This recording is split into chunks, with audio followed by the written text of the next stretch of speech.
ফুটপাত সাফাই অভিযানে তারকেশ্বর পৌরসভা। পশ্চিমবঙ্গ সরকারের মুখ্যমন্ত্রী মাননীয়া মমতা বন্দ্যোপাধ্যায়ের নির্দেশে সারা পশ্চিমবঙ্গ জুড়ে রাস্তায় ফুটপাত মুক্ত সাফাই অভিযান চলছে। এই বিষয়ে গতকাল তারকেশ্বর পৌরসভার পক্ষ থেকে এলাকার দোকানদারদের ফুটপাতের পাশ থেকে মালপত্র সহ যানবাহন সরিয়ে নেওয়ার আবেদন করা হয়। সেই মতো আজ তারকেশ্বর পৌর চেয়ারম্যান উত্তম কুণ্ডু অন্যান্য কাউন্সিলর এবং পৌর আধিকারিকদের সাথে নিয়ে তারকেশ্বরের বাসস্ট্যান্ড সহ বিভিন্ন জনবহুল রাস্তায় ফুটপাত মুক্ত করতে সাফাই অভিযানে নামেন। এই দিন তিনি তারকেশ্বর বাসস্ট্যান্ড সহ বিভিন্ন এলাকায় দোকানদারদের অবিলম্বে ফুটপাত থেকে তাদের দোকান ও দোকানের মালপত্র সহ বিভিন্ন যানবাহন সরিয়ে নেওয়ার নির্দেশ দেন। নির্দেশ অমান্য করলে আগামী দিনে তা বাজেয়াপ্ত করা হবে বলে হুঁশিয়ারি দেন।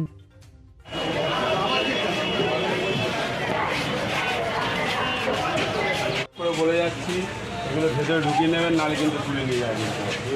বলে দিয়ে গেল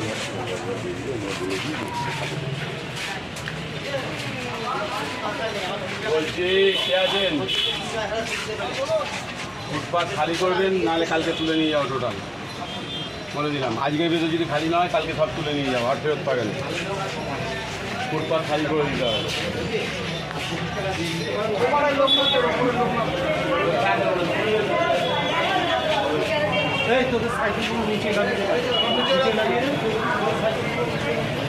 বলে যাচ্ছি না, কিন্তু আজকের ভেতরে যদি না হয় তাহলে কিন্তু কালকে তুলে নিয়ে যাবো, লাগাতে দেবো না মাল।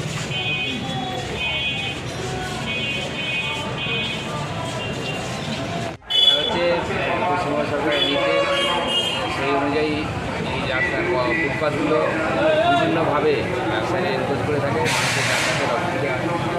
তার ফলে মাননীয় প্রধানের উদ্যোগে এবং গভর্নমেন্টের নির্দেশ অনুযায়ী আমরা আজকে এ করার জন্য আজকে প্রথম দিন আমরা তাদেরকে সতর্ক করলাম, পরের দিন হলে আমরা আইনগত ব্যবস্থা। এই অভিযানকে এখন লাগাতার চলবে? এটাকে এই করা যাচ্ছে, আপনার নাম? তারকেশ্বর পৌরসভা। ধন্যবাদ।